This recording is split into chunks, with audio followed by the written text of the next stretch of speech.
नमस्कार, कैसे हैं? नमस्कार, मैं हूं राकेश, आप लोगों के सामने स्वागत करता हूं। उम्मीद करता हूं आप सभी लोग बहुत अच्छे होंगे और एग्ज़ाम की प्रिपरेशन में लगे होंगे, बिकॉज एग्ज़ाम आएंगे, आज नहीं तो कल आएंगे ज़रूर। ठीक है, कौन से एग्ज़ाम कब आने वाला है लोगों को आइडिया नहीं होता, लेकिन परीक्षाएँ आती हैं, थोड़ा देर सवेर होता है। नेक्स्ट ईयर जो 2022 है, इसमें आप लोग प्राइमरी लेवल पे कम से कम 2-3 बड़ी वैकेंसीज देख सकते हैं, प्राइमरी और टीजीटी पीजीटी लेवल पे।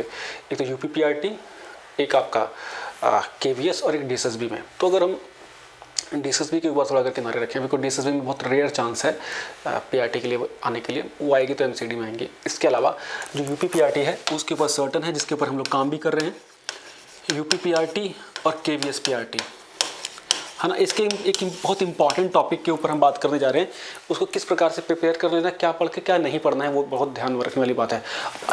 एन नंबर ऑफ मटेरियल्स हैं इस दौर में, आपको बहुत कंसाइज होके चल पाना थोड़ा मुश्किल होता है। ठीक है, अब कहाँ आपको बहुत कंसाइज होना है, कहाँ आपको बहुत ब्रॉड होना है, वो थोड़ी सी बातें देख लीजिए और जो सही लगे उस हिसाब से आप चल सकते हैं। मेरी बातें कुछ कंक्लूसिव लगे तो थोड़ा उसको अपने प्लान में ऐड कर लीजिएगा। एक चीज़,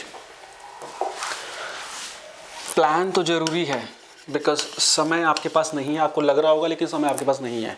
किसी भी अच्छे एग्ज़ाम की प्रिपरेशन के लिए एटलीस्ट आपको 6 से 7 महीने की प्रिपरेशन की नीड होती है। मैं ये मान के चल रहा हूँ कि अभी आपका लेवल 0 है, आपने पहले तक कुछ नहीं पढ़ा, 0 है, तो एटलीस्ट आपको 6 महीना लगेगा। ठीक है, अगर आपने 1 साल से कुछ नहीं पढ़ा है तो भी मामला 0 ही है। अगर आपने 4-5-6 महीने से कुछ नहीं पढ़ा है तो भी लगभग मामला 0 के आसपास ही है, ये मान के चलिए। तो अब प्रिपरेशन करने के लिए एटलीस्ट 6 से 7 मंथ नीडेड होते हैं, बिकॉज तो कहावत है ना, गंगा में बहुत पानी बह गया, मतलब बहुत समय काफ़ी बदल चुका है। 2-3 साल पहले की जो स्ट्रैटेजी थी वो काम नहीं आएगी। इसीलिए जो थोड़े से एजेड पर्सन 30+ वाले हैं उनके लिए थोड़ा और ध्यान देने की बात है। आपकी पुरानी टिपिकल जो तरीका है वो काम नहीं आने वाला है कि परीक्षा घोषित होंगी फिर आप प्रिपरेशन के फिर सिलेक्शन निकाल लेंगे। वो निकाल सकते हैं अनलेस एंड अनटिल बहुत शानदार हो और आपने किसी ना किसी वक्त बहुत ज़ोरदार प्रिपरेशन की हो। ठीक है, और साथ में आपको एक अच्छा दिन भी चाहिए भाग्य वाला। अदरवाइज़ आपको एक बहुत हार्ड वर्क करने की नीड है। चाहे वो एग्जाम्पल से आप देख लें, चाहे वो आप केवीएस के प्रीवियस जो पिछला एग्ज़ाम था वो देख लें, नेक्स्ट एग्ज़ाम उससे टफ आने वाला है। चाहे यूपी पीआरटी के लास्ट के दो एग्ज़ाम देख लें, पहले वाला इजी था, उसके बाद और टफ, अभी खूब बढ़िया टफ आएगा, जूनियर की तरह आएगा, अच्छा टफ आएगा, है ना। तो जो लोग हल्के में ले रहे हैं वो हल्के में समस्या उनको आएगी, है ना। अब इस 6-7 महीने के पीरियड में जो लोग ये सोच रहे हैं कि भर्ती आएगी नहीं आएगी, उनको छोड़ दीजिए, वो आपके लिए बहुत बढ़िया काम कर रहे हैं। जो सीरियस एस्पिरेंट हैं, जो कंफ्यूज हैं, उनको वो आपके लिए रास्ता आपके लिए आसान कर देंगे, बिकॉज अगर वो कन्फ्यूजन में पड़े रहेंगे तो ठीक है, पड़े रहने दो। अभी अगर आप पढ़ रहे हैं तो अभी आपको क्या करना है, देखिए एक बहुत बड़ा हिस्सा है जिसको आप लोग अलग अलग संज्ञा देते हो, लेकिन मैं तो उसको एक ही मानता हूँ। केवीएस में, यूपी पीआरटी में बहुत फेमस तरीके से ये हिस्सा आता है ना, बहुत ही कंसाइज तरीके से। आपको इसको सबसे पहले तो अलग अलग नहीं करना है, एक में लेके चलना है। क्या करना है? एक में लेके चलना है। इसको और अगर मैं छोटा करूं तो ये हो जाएगा साइंस प्लस ईवीएस इधर प्लस जीएस। ठीक है, जीएस, अब जीएस में आपका सब कुछ आ गया, सब कुछ मतलब सब कुछ आ गया। एसएसटी आपकी इसी में हो गई। अच्छे से अगर आप ब्रॉडली पढ़ने वाले हो तो ईवीएस एज सच कोई सब्जेक्ट होता ही नहीं है। साइंस प्लस प्योर साइंस जो होगी ना, वही आपकी ईवीएस हो जाती है। अब मुद्दा ये है कि आपको किस तरह से लेके चीज़ें चलनी। मैं आपको मेनली साइंस के ऊपर सिर्फ 2 बुक बताऊंगा, 2 से 3, 2 बुक। उसके बाद ईवीएस और जीएस के ऊपर मैं आप लोगों का जो भ्रम है वो थोड़ा दूर करने की कोशिश करूंगा। बहुत ज़्यादा इस पर आप लोग बच्चे कन्फ्यूज़ होते हैं और परेशान होकर घूमते रहते हैं। ईवीएस स्कोर कराता है, EVS one of the easiest section है। इसमें मेनली अपना क्या आता है, हमारे आसपास का एनवायरनमेंट, उसके बाद हमारे एनवायरनमेंट की समस्याएं, और उसके बाद हमारा जो जीवन है ना, अपने आसपास के हैबिटेट में, उससे रिलेटेड एक्टिविटीज़, हम और जो कुछ जानवर हैं उससे रिलेटेड कुछ एक्टिविटीज़। ठीक है, फैमिली से लेके, है ना, फैमिली हमारा पहला एनवायरनमेंट होती है, वहाँ से लेके फिर ब्रॉडली, फिर पोल्यूशन, फिर एनवायरमेंटल जो टॉपिक्स हैं वो बहुत ही बेसिक क्वेश्चंस। साइंस में आपका pure science plus daily life sciences जो आती है, और जीएस। इसको किस तरह से अगर आपने पकड़ लिया इन तीनों सेक्शंस को, तो लगभग यूपी पीआरटी में और इसमें आप थ्रू हो जाएंगे। तो देखिए, अगर हम प्योरली इन ही एग्जाम की बात करें तो इनके previous year as such exist कम करते हैं, बिकॉज इनका पैटर्न मोर और लेस हर साल लगभग चेंज होता रहता है, लगभग हर साल। तो एज सच ये लोग कोई एक प्रीवियस ईयर की फिलॉसफी पे नहीं चलते हैं। दूसरा, एक प्रॉपर कोई बोर्ड के साथ एग्जाम लेके नहीं चलता कि एक पूरा बोर्ड है जो रेगुलरली काम करता है, जैसे आयोग वगैरह के होते हैं। तो ये लोग क्वेश्चन बोरो करते हैं। तो बोरो करते हैं क्या? उसी जगह के प्रतिष्ठित परीक्षाओं से।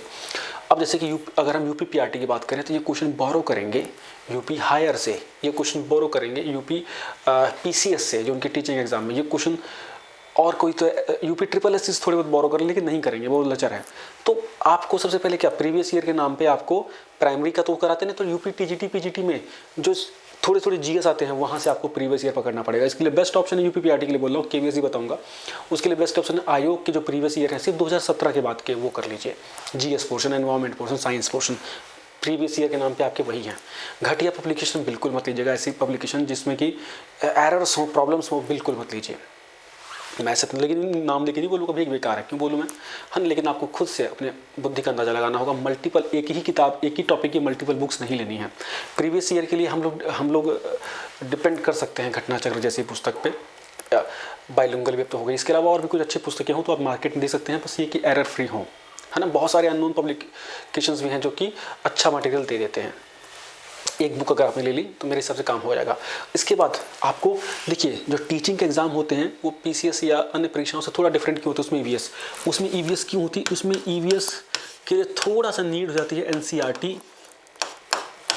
या एससीईआरटी, और मेनली जो एससीईआरटी के टॉपिक्स होते हैं ना 6ठी 7वीं 8वीं के, वही ये सिलेबस देते हैं ईवीएस का पीआरटी एग्जामों में। यूपी पीआरटी में तो यही है, ठीक है। तो आपको एससीईआरटी की जो बुक है, जवान हट्टे कट्टे हो, 4 दिन में आप 4 बुक खत्म कर दोगे। 6ठी 7वीं 8वीं की एससीईआरटी की जो ईवीएस या साइंस बुक है वो जरूर पढ़नी है, ठीक है, जरूर पढ़नी है। आपको लगेगा बच्चों का है यार ये, तब है ना, फिर कहोगे जूनियर में सर यही बोला था, बिल्कुल ठीक बात है, नहीं आए क्वेश्चन कोई बात नहीं। आपको इन बुक को पढ़ के एक समझ बनानी है, उन टॉपिक जो उसमें बुक में टॉपिक, उन टॉपिक को नोट कर लेना है, फिर उनको प्रतिष्ठित किताबों से पढ़ना है। एससीईआरटी पढ़ लिया आपने, एनसीईआरटी में ईवीएस का बहुत थोड़ा सा पोर्शन है 12th क्लास की बुक में, लास्ट के कुछ चैप्टर है ना, वो आप देख लेंगे। उसके बाद एनवायरमेंट की घटना चक्र जो आती है वो ले सकते हैं, प्लस परीक्षा वाणी की किताब अच्छी है, हिंदी इंग्लिश दोनों मीडियम में किसी में ले लीजिए, कि पर्यावरण ये ले लीजिए, सफिशिएंट। मतलब एनसीईआरटी आप सिर्फ पढ़िए 12th के कुछ चैप्टर, एससीईआरटी 6ठी 7वीं 8वीं का पढ़ लीजिए, साथ में सेंसस को पढ़ लीजिए बहुत डिटेल में, ठीक है ना। सेंसस मतलब क्योंकि हमारे एनवायरनमेंट में ह्यूमन ज्योग्राफी के कुछ पोर्शन जरूर आते हैं। अब मैं आपको ईच एंड एवरी टॉपिक तो नहीं बताऊंगा, लेकिन एनवायरनमेंट के कुछ ऐसे टॉपिक जो कि ज्योग्राफी से जुड़े हुए हैं तो उसमें सेंसस बहुत इंपॉर्टेंट है। फिर हमारे वो वाइल्ड लाइफ सेंचुरीज हैं, ये सब है, उसको आप एसएसटी में जोड़ लो, उसको आप ज्योग्राफी में जोड़ लो, उसको आप ईवीएस में जोड़ लो, वो सब इस पोर्शन से कवर हो जाएगा। ये आपके पोर्शन क्या होगा, ये आपके कंसेप्चुअल कंसेप्ट्स के लिए होगा। क्यों कंसेप्चुअल कंसेप्ट्स पढ़ के राजी है नहीं हम, हमको सिर्फ क्वेश्चंस करने होते, फिर क्वेश्चंस होते नहीं, हम क्वेश्चंस कितने रट लेंगे, नहीं रट पाएंगे आप। एक टॉपिक, अब जैसे मैंने साइंस के 3 लेक्चर कराए, अब उस टॉपिक से आने तो क्वेश्चन कितने आएंगे, सब हल होंगे, कितने n नंबर ऑफ क्वेश्चंस करते रहो, सब हल हो जाएंगे आपसे। तो पहले कंसेप्ट को पकड़ने की जरूरत है, ये टाइम है कंसेप्ट करने का, ये टाइम है ना, बिफोर नोटिफिकेशन। जब नोटिफिकेशन हो तो क्वेश्चंस को रगड़िए घिसिए, तो मजा आएगा। अब आप जब एससीईआरटी पढ़ते हैं तो नोट्स की बात आती है, नोट्स को आपको कंसाइज बनाना, नोट्स की वही नोट्स अच्छे होते हैं जो बहुत छोटे बने हों। कितना ही बड़ा चैप्टर हो, एक A4 साइज में एक पेज में नोट्स पूरा कर दो, ये है क्वालिटी नोट्स की। अदरवाइज नोट्स का कोई फायदा नहीं है, फिर मोटी पोथी पढ़नी तो किताब पढ़ लेगा आदमी। नोट्स बहुत ही लिमिटेड, मतलब आप अगर हम ढंग से चाहें तो तीनों क्लास की एससीईआरटी हार्डली 20 से 30 पेजों में कन्वर्ट हो सकती है, इजीली कन्वर्ट हो जाएगी। फिर उसके बाद उन्हें एससीईआरटी को उठा के भगा दो, बिल्कुल फिर वो नोट्स से हम पढ़ेंगे। इस तरह के नोट्स होने चाहिए कि किसी और को समझ ही नहीं आ पाए, बट इतने शॉर्ट कीवर्ड्स लिखे हों, बात खत्म। इतना टाइम नहीं आपके पास, एग्जाम की प्रिपरेशन होती है। अभी हम क्या करते हैं, नोट्स बनाने हैं एंशिएंट इंडिया के, मान लो यूं क्यों हमें सारी लाइन इंपॉर्टेंट लगती है। क्यों इंपॉर्टेंट लगती है? बिकॉज हम इनसिक्योर होते हैं कि कुछ भी छोड़ना नहीं है। वो क्यों, हम एक ही बार की रीडिंग में सोचते हैं सब आ जाएगा। Multiple reading, we need multiple readings. यहाँ हो गया साइंस के लिए लूसेंट को अवॉइड कीजिए, मज़ा नहीं आ रहा अब, है ना। साइंस के लिए आप पहले तो घटना चक्र जरूर ले लीजिएगा। एनसीईआरटी 9th और 10th इंपॉर्टेंट है साइंस के लिए। 9th और 10th क्लास की एनसीईआरटी इंपॉर्टेंट है, नोट मेकिंग इंपॉर्टेंट है, बेसिक कंसेप्ट बहुत अच्छे से पकड़ लेने हैं आपको, बहुत अच्छे से। फिजिक्स के पोर्शन इनमें बहुत अच्छे से न्यूमेरिकल सॉल्व करने हैं। इसके लिए आप ना एस चंद पब्लिकेशन की वो जो रिफ्रेशर आते हैं, लक्ष्मी सिंह मंजीत कौर वाली है ना, 9वीं 10वीं की एस चैनल पब्लिकेशन की, मतलब कैम्प्रिहेंसिव रिफ्रेशर टाइप की आती है जो एनसीईआरटी को इलेबोरेट करती हैं, वो ले लो, ज़्यादा अच्छा रहेगा। इससे तुम्हारा बेस तैयार हो गया ना, ये तुम्हारी प्योर साइंस धीरे धीरे यहाँ तैयार हो रही है, जो कि खास तौर से केवीएस में यूपीपीआरटी में पूछते हैं टफ क्वेश्चंस के।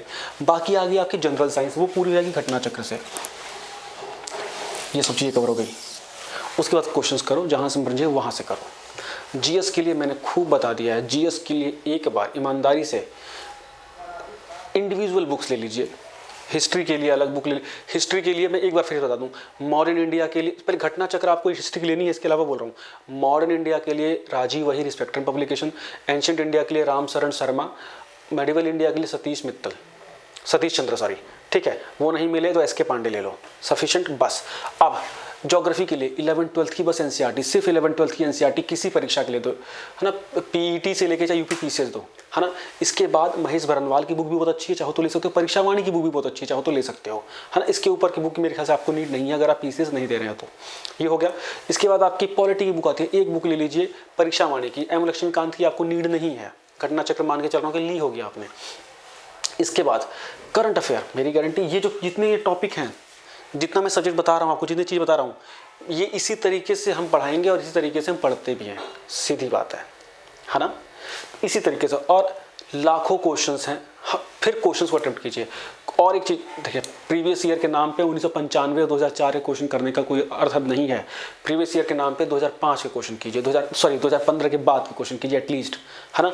उसके बाद हाँ, ये तो जीएस, ईवीएस और साइंस वाली बात होगी ना। इस अगर आपने सिर्फ ये लिमिटेड बुक्स ले ली, मैं गारंटी देता हूँ यूपीपीसीएस आ जाए, केवीएस आ जाए, पीआरटी आ जाए, आपका पेट आ जाए, कुछ भी आ जाए, जहाँ पे ये तीनों पोर्शंस की नीड होगी, वो आपका बिल्कुल डिट्टो कवर होगा। मैं सिलेबस के बीच में ये वीडियो मुझे डालनी पड़ गई बिकॉज बहुत से बच्चे बोल रहे थे। अब देखिए चैनल पे देखिए क्या होगा। अब इस चैनल पे आपको केवीएस और यूपीपीआरटी के कंप्लीट लेक्चर मिलेंगे, साथ में नेक्स्ट टीचर जो है उसमें लाइव क्लासेस मिलेंगे आपको। मैथ और इंग्लिश की क्लासेस रेडी हो रही हैं, मैथ और इंग्लिश के लेक्चर आपको मिलने स्टार्ट हो जाएंगे। करंट अफेयर्स हम लोग वीकली बेसिस पे करेंगे। करंट अफेयर हमारे चैनल से बाहर नहीं आएगा, गारंटी है। करंट अफेयर अभी पढ़ने की नीड नहीं है अगर आप प्राइमरी की प्रिपरेशन कर रहे हैं सिर्फ, तो बिकॉज आप जब नोटिफिकेशन के टाइम पे पढ़िएगा ताकि आपको अंदाजा लगे। 6 महीने से 8 महीने का करंट सफिशिएंट होता है, मैक्सिमम 1 साल कर लीजिएगा, डिपेंड करती वैकेंसी कब आएगी। वैसे करंट अफेयर के लिए हम डेली बेसिस पे चाहे तो अपने को अपडेट रख सकते हैं, हफ्ते भर में, इसलिए हम करंट के लेक्चर लगाएंगे 1 से 2, ठीक। तो उम्मीद करता हूँ बहुत लिमिटेड। अब इसके बाद और कुछ नहीं लेना, अब कुछ भी करे जाओ, गाइड्स को अवॉइड करेगा। मेरी एक भी किताबों बातों में उनको गाइड नहीं मिली होगी, है ना। चाहे तो घटना चक्र का रिप्लेसमेंट आप खो सकते हैं, अगर एरर थोड़ी कम होनी चाहिए, दैट्स ऑल। मार्केट में बहुत सारी किताबें हैं, मुद्दा क्या है, हर किताब को 2 से 3 बार पढ़ने की ताकत होनी चाहिए। सिलेक्शन उन्हीं के निकलते हैं, जीआईसी में जोरदार रिजल्ट रहा है हम लोगों का, बहुत से बच्चे सेलेक्ट हुए हैं प्री में, है ना, बिकॉज वो बिल्कुल उसी ढर्रे पे थे जैसे वो पीसीएस की प्रिपरेशन कर रहे हैं, ठीक है। चलिए मिलते हैं नेक्स्ट वीडियो में, कुछ और कंटेंट लेके आते हैं। और जीएस, करंट अफेयर, आपका एसएसटी कह लीजिए, ईवीएस कह लीजिए, सब कुछ यहाँ कवर हो रहा है, ठीक है। Thank you so much, bye bye.